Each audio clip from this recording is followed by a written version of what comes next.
said, right? Completely honest, wasn't he? We completely collapsed after the 75th minute when they went 1-0 up.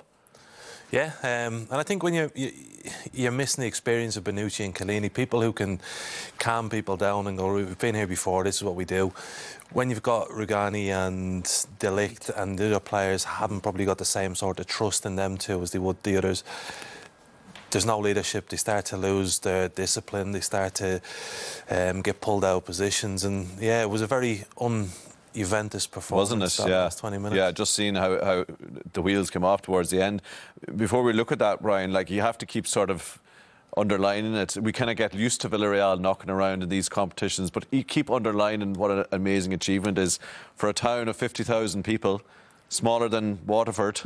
That sells a lot of tiles. It sells a lot of tiles and has a great football team. And they're into the quarterfinals of the Champions League. They're seventh in the league at the moment. They've lost 9 games. I think they've drawn 8. They're a long way off the 4th position to qualify again next year. So they're trying to win the Champions League, so they might be in it again next year. But that was a marvellous performance. They rode their luck a bit in the first half, but good saves with the goalkeeper, really. We've seen them like that before in the past, where they've soaked up a fair bit of pressure, depending on the goalkeeper, depending on the experience of Albiol. And Pau Torres, good centre-half. Aurier has come in, Spurs playing right back. He seems to have had a little bit of discipline to them, which is hard to believe. But anyway, but they hung in, stayed with it, and then when the opportunities came, they got a break, obviously getting the penalty, but there were penalties. The two of them were definite penalties. And once again, Emery used the substitute very well. He brought Moreno on when he thought he could do it, had a bit extra experience. And Coquelin, the former Arsenal player, come into the middle of the field, gave them a bit. Pedreza come on later in the game. So, you know, it really is an extraordinary win for them against a team with the history of Juventus, but a team in decline, Tommy, in recent years. In terms of Juventus. Interesting, actually, and just on Villarreal, some of the names you mentioned there, people will know them as being kind of, you know, journeymen and offcuts, and he always seems to assemble them into a useful team. Having said that, from a Juventus point of view, we're going to see the chances that they had, and there will be a huge inquest, you'd imagine, in the Italian press about not taking their chances and not capitalising when they were on top.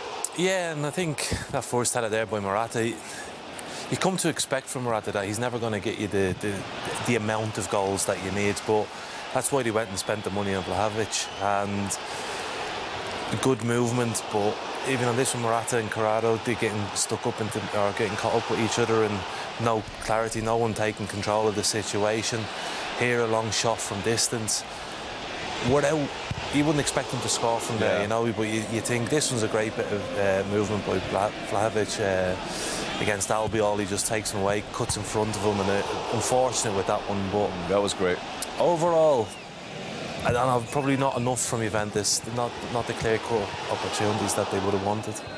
You see that couple of ones from Vlahovic, and early second half, they start on the front foot as well. You can see that they're pushing it, but from his point of view, you know, it'll be fairly quick that the questions will be asked if he doesn't deliver in the big games, right?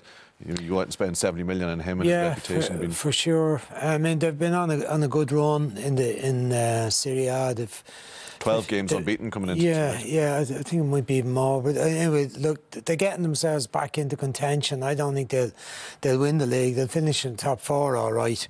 But they're a long way short of the team that got the 2 Champions League final fairly recently. They were unlucky, I suppose, to meet Barcelona at their best at the time. But I just feel that they're in decline. Even signing Morata, you're kind of going, is that the best they can do? I mean, he's got a few goals this year. He's got 8 in the league for them. Vlahovic is a big sign. But ultimately, I think tonight, Richard said, missing Chiellini and Bonucci, their experience, even one of the 2 of them playing with the lead be a better option. Missing Chiesa is a big player. Dybala is a very important player. Now, whether Dybala would have played is open for discussion, but it's a bad defeat for a club of the status of Juventus to lose to Villarreal at home. Well, let's have a look at how the wheels came off them, the complete collapse, as Matthias de Ligt called it. Right, this was one now, the fall, shall we say. I don't know, I think Oscar sees it was on the way. But You know, No question. the Regani is a defender. He doesn't make any contact with the ball. So to look at, he throws his leg in there, his right. Like, I mean, he should be tackling with his left foot anyway to get contact with the ball. But he throws his foot that is nearest to the attacking player, Coquelin, which is easy for him to go down. I know he exaggerated the dive, but the goalkeeper, Szczesny, who has always had an awful lot to say about how brilliant he is. I think he might need to keep his gob shut tonight after that. Barely moves off his left there, doesn't he? He started to throw a little shape to his right, but then he went down like a sack of potatoes and his hands were soft and he pushes it into the net like, maybe I don't need to save this. He had to save it. It was badly hit by Moreno. Moreno took that one. Yeah. Moreno, yeah. Janjama took the second one. And you've always questioned whether he was a good enough keeper for a team with Champions League aspirations, haven't you? In terms I have in the past once or twice. Eventually, even a stop clock tells the right time twice a day. Harsh on me tongue. Let's have a look at the second and the goals that wrapped it up then.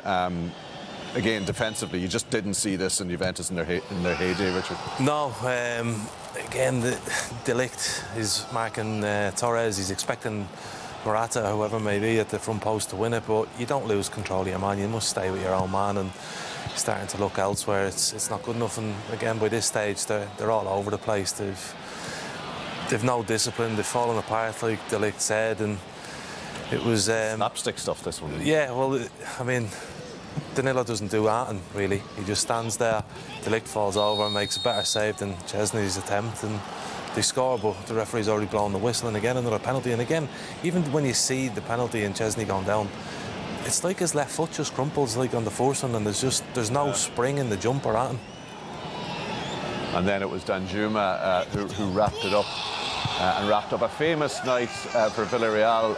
A small section of supporters in the corner of the Allianz Stadium celebrating with their team. Extraordinary achievement for Villarreal to advance to the Champions League quarter-final.